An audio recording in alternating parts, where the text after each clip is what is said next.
welcome back to Miss Indy's Kitchen. We're going to show you a really nice breakfast muffin.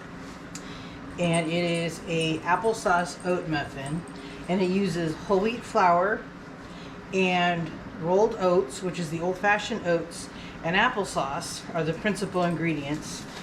So what I'm going to do, I've already got the flour mixture set, which is 2 cups of whole wheat flour, a half a teaspoon of baking soda, 2 teaspoons of baking powder, 2 teaspoons of cinnamon, and a cup of raisins.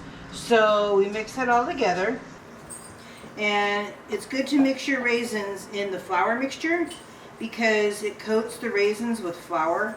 And I also had to separate the raisins because they were all huddled up nice and cozy in the box, and I didn't want them to be stuck together in the muffins. So that helps keep the raisins suspended in the batter rather than all sinking to the bottom. So that's one tip for that. And I have the oven at 375, and this recipe makes 24. So what we do next is we have 2.5 cups of rolled oats.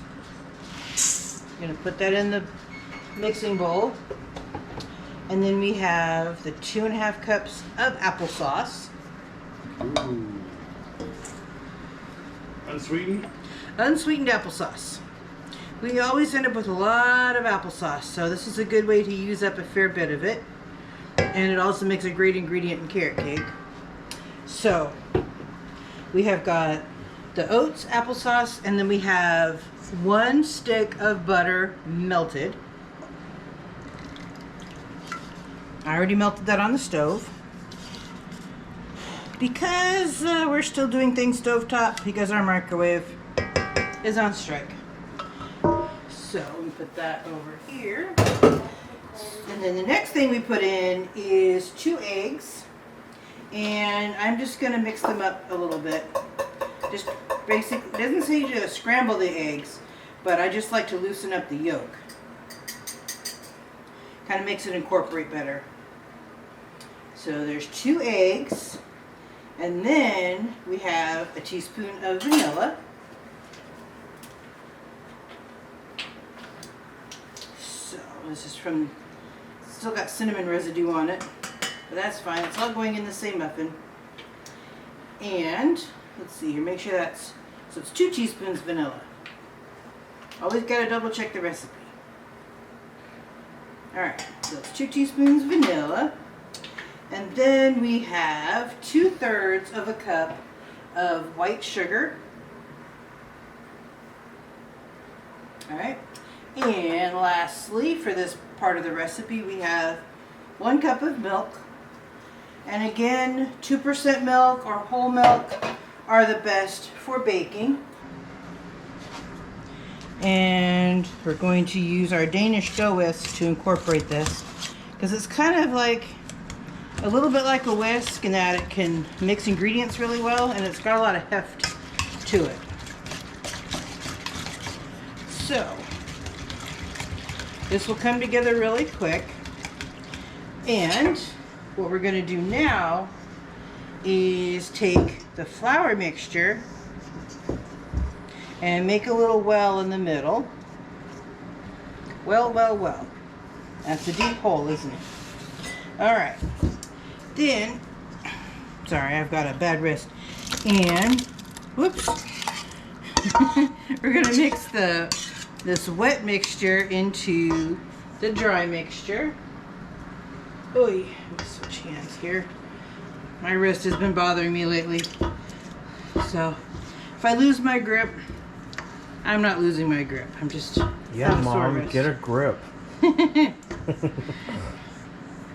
It's kind of a joke in the household because randomly I'll drop things because my, wrist spasms or something. It's like, oh, I'm losing my grip. Alright, so now we're going to mix everything. Get it all mixed together.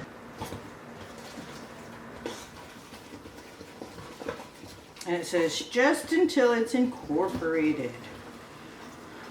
So that's your $10 word for the day. Incorporated. It's well mixed. So I'm going to clear the playing field a little bit so you guys can see me put the batter into the muffin pans. Just so you don't see that it just magically appears in the muffin pans. Alright. So we get a scooper. And it's always good to use either a cookie scoop or, oh, there's something in that one. Didn't quite get rinsed clean from our previous recipe.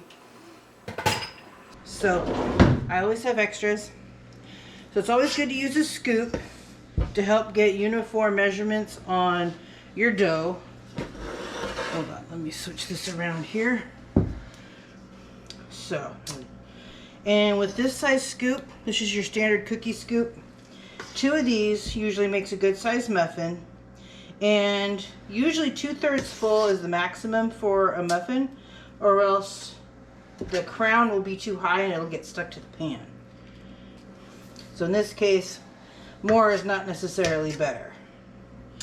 So don't forget to like and subscribe and share to your friends, and we're going to keep coming back with more recipes for you guys. And give us your feedback.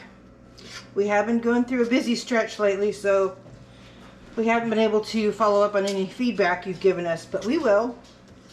And pretty soon we will have some Disney recipes coming forward for you. Yeah, I hear one of the things you're considering making is a breakfast pizza. A breakfast pizza. And for a lunchtime recipe, we have a recipe for Walt's chili. Ooh. It used to be served at the Plaza restaurant. So, or the Carnation Cafe, I can't remember. I think they serve it right now at Casey's Corner. Yeah, that would make sense. Alright. So, we'll put you on hold while we scoop up the rest of the muffins. And then we'll come back with you and show you what they look like before they go in the oven. And we have successfully scooped out 24 muffins. I had a little bit of extra batter, so I just topped them all off a little bit. So they'll be a little on the fluffy side. But I'm going to bake them for about 20 minutes at 375, and then we'll bring you back when they are ready. And we're back with our muffins. They bake for 20 minutes at 375. And we're going to have Logan do the taste test. Yeah, Logan. Ooh, nice and warm. They're a little falling apart. Oh. So Did I get them a little on the underdone side? I think so, but it still tastes really good. Yeah. Oh, you know, muffins like Lost a raisin. some muffins like to fall apart anyway. Yeah. All right. So, thank you again for joining us for the Applesauce Oat Muffins. So don't forget to like and subscribe and share to your friends, and give us your feedback, and join us again soon. Thank you for watching Miss Cindy's Kitchen. To get more recipes like this one, subscribe to the channel and hit the bell for notifications when new videos are uploaded. Share it out to your friends, family, neighbors, and leave us a comment to let us know how this recipe worked for you. And don't forget to hit that like button. Again, thank you for watching Miss Cindy's Kitchen.